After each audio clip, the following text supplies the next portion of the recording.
Hello students, light के next video में आपका स्वागत है। लास्ट क्लास में हमने स्फेरिकल मिरर के बारे में बात की थी। ठीक है, आज की क्लास में हम image formation by concave mirror. तो कॉनकेव और कॉन्वेक्स हमने देख लिया था। अब हम देखेंगे कि कॉनकेव मिरर में किस तरह से इमेज का फॉर्मेशन होता है। तो जैसा कि हमने प्लेन मिरर में देखा था, वहाँ पे इमेज के फॉर्मेशन के लिए हम ऑब्जेक्ट को किसी भी प्लेस पे रखते थे और इमेज उतने ही डिस्टेंस पे मिरर से फॉर्म हो जाता था। फाइन। लेकिन अब कॉनकेव मिरर में सेवरल पॉइंट्स हैं। जैसे मैंने यहाँ पे कॉनकेव मिरर ड्रॉ किया तो यहाँ पे एक पॉइंट फोकस है, एक सेंटर ऑफ कर्वेचर है, ठीक है, और बहुत दूर का कोई डिस्टेंस हो उसे आप इन्फिनिटी कह सकते हैं। तो डिपेंडिंग अपॉन कि मिरर से कितने डिस्टेंस पे हम ऑब्जेक्ट को रखते हैं, डिफरेंट वैरायटी के इमेज का फॉर्मेशन होगा। तो आज की क्लास में वही देखने वाले हैं। तो सबसे पहले तो आपने ये समझ लिया कि क्यों ये थोड़ा सा मुश्किल होने वाला है प्लेन मिरर के कंपैरिजन में, क्योंकि प्लेन मिरर में ऑब्जेक्ट की पोजीशन और इमेज की पोजीशन ये बिल्कुल फिक्स होती है। ठीक है, जितने डिस्टेंस पे ऑब्जेक्ट होता है उतने ही डिस्टेंस पे इमेज होता है, लेकिन यहाँ पे ऐसा नहीं होगा। तो फर्दर हम क्या करने वाले हैं, हर एक पॉइंट पे ऑब्जेक्ट को रखेंगे। ठीक है, मिरर के सामने जितने भी पॉइंट हैं, मिरर के सामने एक पॉइंट फोकस है, दूसरा पॉइंट सेंटर ऑफ कर्वेचर है और फिर बहुत दूर पे कहीं इन्फिनिटी है। तो हर एक पॉइंट पे ऑब्जेक्ट को रखेंगे और फिर देखेंगे कि उसका इमेज कैसा फॉर्म होगा। प्लस इमेज के फॉर्मेशन के लिए हमें लॉ ऑफ रिफ्लेक्शन, तो उसको बिल्कुल ध्यान में रखना है। ठीक है, तो सबसे पहली कंडीशन हमने ली, when object is at infinity. अगर ऑब्जेक्ट बहुत दूर है, इनफाइनाइट डिस्टेंस है जहाँ पे ऑब्जेक्ट रखा हुआ है, ठीक है, तो बहुत दूर के पॉइंट पे ऑब्जेक्ट है, तो वहाँ से आती हुई रे कैसी होगी, पैरेलल होगी। ठीक है, अब यहाँ पे कई बच्चों को कन्फ्यूजन होता है। कन्फ्यूजन क्या होता है कि सर सन की रे तो डाइवर्ज कर रही है। जैसे अगर मैं यहीं पे सन का डायग्राम बनाऊँ तो सन से तो रे डाइवर्ज कर रही होगी ना, रे तो ऐसे जा रही होगी, तो फिर आप कैसे कह रहे हो कि यहाँ पे आके जो ये रेज है ये पैरेलल हो जाती है। तो देखो इसका रीज़न ये है कि जब ये डिस्टेंस बहुत ज़्यादा हो जाता है अर्थ और सन का, तो दो रेज के बीच का एंगल बहुत कम होता है। अगर मैं बोलूँ कि दो लाइन के बीच का एंगल 0.001 डिग्री है, तो आपको वो पता ही नहीं चलेगा। वो दोनों लाइन आपको कैसी दिखाई देगी, कोइंसाइड करती हुई दिखाई देगी। ठीक है, तो इसी तरह से अगर दो पैरेलल लाइंस के बीच का एंगल ऐसे ही कुछ बहुत स्मॉल वैल्यू है, सपोज 0.01 या 0.001, तो वो लाइंस कैसी एज्यूम होती है, हमें पैरेलल एज्यूम होती है। तो पहला पॉइंट आपने समझा कि जब ऑब्जेक्ट को इन्फिनिटी पे रखेंगे तो जो रेज आ रही है वो रेज कैसी रहेगी, पैरेलल रेज रहेगी। ठीक है, अब पैरेलल रेज फोकस पे कन्वर्ज होती है, हमने देखा था लास्ट क्लास में। ठीक है, अगर आपने वो वाला वीडियो नहीं देखा है तो मैं आपसे रिक्वेस्ट करूंगा कि एक बार फिर से उस वाले वीडियो को देखिए। तो पैरेलल रेज फोकस पे कन्वर्ज हो रही है। मैंने मिनिमम 2 रेज ली है। देखो मैंने बताया था कि इमेज के फॉर्मेशन के लिए मिनिमम 2 रेज की ज़रूरत है। ठीक है, 2 रेज आफ्टर रिफ्लेक्शन और refraction meets at a point really और virtually gives formation of image. ठीक है, तो यहाँ पे देखिए ये रेज ऐसे आई, लॉ ऑफ रिफ्लेक्शन फॉलो होगा ना, ये हमारा नॉर्मल है, इधर एंगल ऑफ इंसिडेंस, इधर एंगल ऑफ रिफ्लेक्शन, तो इमेज का फॉर्मेशन कहाँ हो गया, फोकस पे। ठीक है, अब ये इस डायग्राम के लिए कई बच्चों का कन्फ्यूजन है कि ये किसी प्लेन में है। ये डायग्राम किसी प्लेन में नहीं है, 3 डायमेंशनल डायग्राम है। एक मिरर क्या होता है, मिरर एक प्लेन होता है। ये तो मैंने लाइन से ड्रॉ किया है जिससे आपको समझ में आए कि कॉनकेव मिरर है। क्लियर है, तो आप इस बात को भी समझने की कोशिश करें। तो इमेज के फॉर्मेशन में आपको 3 बातें बतानी है, position of image, size of image, nature और quality of image. Nature quality दोनों सेम ही है। ठीक है, तो पोजीशन बताओ इस कंडीशन में क्या है, फोकस पे, बिल्कुल सिंपल है। साइज कैसा है, पॉइंट साइज, ये देखो, या फिर डिमिनिश्ड। डिमिनिश्ड का क्या मतलब होता है, वेरी स्मॉल। अगर आप सन का इमेज देखना चाहो तो वो कैसा रहेगा, वेरी स्मॉल, डिमिनिश्ड टाइप दिखेगा, पॉइंट टाइप। अभी नेचर की बात करें तो गौर से देखिए रेज कैसी मिल रही है, रियली। वर्चुअल मीटिंग कब होती है, जब डॉटेड लाइंस मिलती है, मिरर के पीछे कहीं मिल सकती है। तो यहाँ पे तो रियल मीटिंग हो रही है, तो कैसा इमेज रहेगा, रियल। और रियल इमेज इन्वर्टेड भी होता है। अभी यहाँ दिख तो नहीं रहा, दूसरे डायग्राम में मैं दिखाऊंगा तो वहाँ पे आपको इन्वर्टेड भी दिखेगा। ठीक है, तो अब इन्फिनिटी पे ऑब्जेक्ट हमने रखा और उसका इमेज देखा हमने फोकस पे। अब इन्फिनिटी के बाद जब आप मिरर के क्लोज आओगे तो जो नेक्स्ट पॉइंट है that is centre of curvature. तो नेक्स्ट पॉइंट जहाँ पे हम ऑब्जेक्ट को प्लेस करेंगे that is beyond centre of curvature, ठीक है। Sometimes people says place between infinity and centre of curvature, तो आपको ऐसा नहीं बोलना है। उसका रीज़न ये है कि मिरर से अगर कोई बहुत बड़ा डिस्टेंस है तो वो मिरर के लिए इन्फिनिटी ही है, ठीक है। तो जस्ट हम क्या बोलने वाले हैं, बियॉन्ड सेंटर ऑफ कर्वेचर। तो the next condition is when object is beyond centre of curvature. तो अब मैंने बिल्कुल एक एक्सटेंडेड ऑब्जेक्ट लिया, मैंने एक्सटेंडेड ऑब्जेक्ट के बारे में बताया था। एक ऑब्जेक्ट जिसकी कुछ लेंथ हो उसे हम क्या कहते हैं, एक्सटेंडेड ऑब्जेक्ट। तो एक एक्सटेंडेड ऑब्जेक्ट है, अब इमेज का फॉर्मेशन करना है। तो हम कोई भी टू रेज लेंगे, तो रेज कुछ हम ऐसी सिंपल रेज ले जिससे कि उसका रिफ्लेक्शन हम इजीली एक्सप्लेन कर सकें, ठीक है। हम ध्यान क्या रखेंगे कि ऐसी रेज लें कि हम उसका रिफ्लेक्शन इजीली एक्सप्लेन कर सकें। तो देखो मैंने इस ऑब्जेक्ट से एक पैरेलल रेज ली है। अब पैरेलल रेज तो फोकस से क्रॉस होती है, आपको पता है, ठीक है। तो यहाँ पे आप रे का डायग्राम ये दिखाएंगे एरो से, पैरेलल रेज फोकस से क्रॉस हो गई, ठीक है। अब मैं एक दूसरी रे फोकस से ले रहा हूँ। हैरानी की बात है कि जब कोई रे फोकस से जाती है तो पैरेलल हो जाती है, वाइसे वर्सा हो जाता है। If rays is parallel to principal axis it passes through focus, fine. And it's vice versa is if rays passes through focus it will become parallel to principal axis. तभी देखो ये दोनों रेज कहाँ मिल रही है, इस पॉइंट पे between C and F, ठीक है। तो इमेज कहाँ बन गया, between C and F. Size कैसा है, स्मॉलर देन ऑब्जेक्ट, और क्वालिटी देख लीजिए इन्वर्टेड है ना, तो real and inverted, real rays की मीटिंग से बन रही है। तो पहले इमेज कहाँ बना था, फोकस पे, अभी कहाँ बन गया, फोकस और सेंटर ऑफ कर्वेचर के बीच में। इसका मतलब इमेज लेफ्ट डायरेक्शन में मूव कर रहा है, इमेज का मूवमेंट किधर है, लेफ्ट के डायरेक्शन में।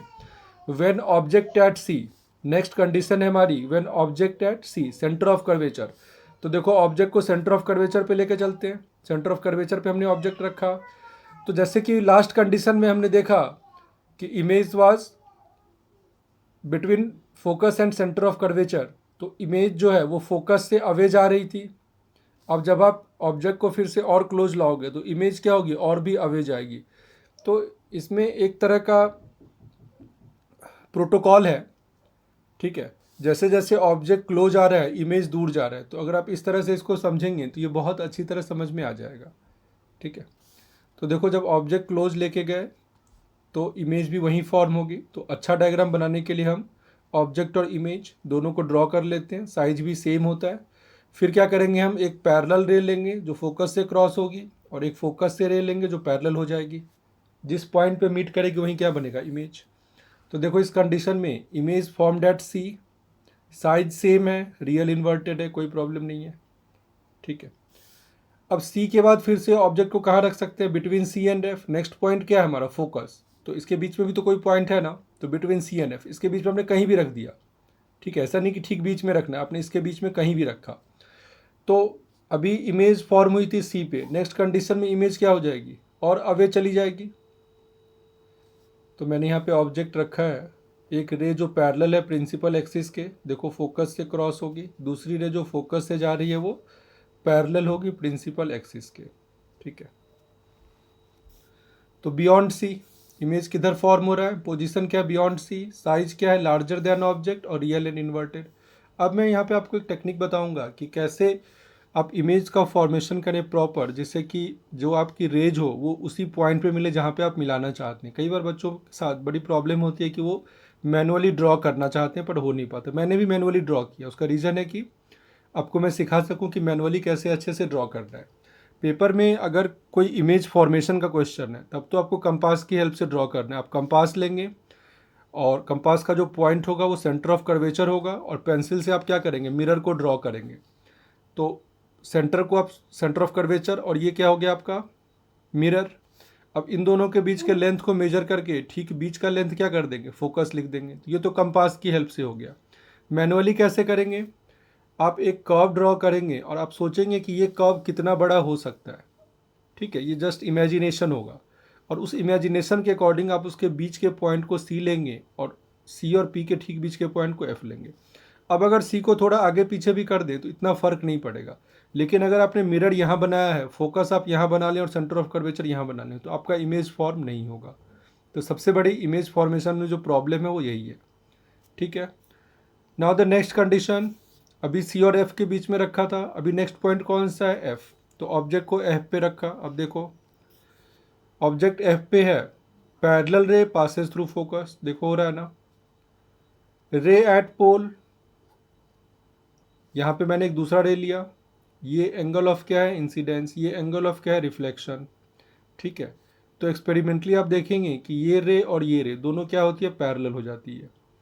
तो पैरेलल हो गई रे, तो जैसा कि हमने फर्स्ट कंडीशन में देखा था कि जो पैरेलल रेज इन्फिनिटी से आ रही थी, they were meeting at focus. Now these rays are parallel, so parallel rays are suppose to meet at infinity. ये जस्ट फर्स्ट कंडीशन का वाइस वर्सा है। फर्स्ट कंडीशन क्या थी, देखिए यहाँ पे मैं फिर से आपको दिखाता हूँ। फर्स्ट कंडीशन क्या थी, rays coming from infinity are parallel to principal axis and passes through focus. और ये फिफ्थ कंडीशन क्या है, rays parallel moving towards infinity, it means they will make image at infinity. तो ये फर्स्ट कंडीशन और fifth condition ये vice versa वाली condition है। ठीक है, तो इमेज देखो मैंने क्या लिखा, इन्फिनिटी पे वेरी लार्ज। और ये जो रेज है ये भी रियल मीटिंग ही होगी, डॉटेड लाइन नहीं है ना, जहाँ भी डॉटेड लाइन नहीं है वो इमेज हमारा रियल ही रहेगा। तो रियल एंड इन्वर्टेड। ठीक है, अब आते हैं इसके लास्ट कंडीशन की तरफ जो सबसे इम्पॉर्टेंट है। ठीक है, और जितने भी हमारे कॉन्केव मिरर के यूज़ हैं वो इसी कंडीशन की वजह से हैं। तो कॉन्केव मिरर के यूजेस को हम फर्दर देखेंगे, अभी पहले हम इस कंडीशन की बात कर लें। ये कंडीशन क्या है, when object between F and P, जब ऑब्जेक्ट को हम फोकस और पोल के बीच में रखते हैं। तो हमने ऑब्जेक्ट को फोकस और पोल के बीच में रख दिया। ठीक है, अब एक रे फोकस से क्रॉस हो रही है, दूसरी रे पोल पे इंसिडेंट हो रही है, ये आई और ये आर।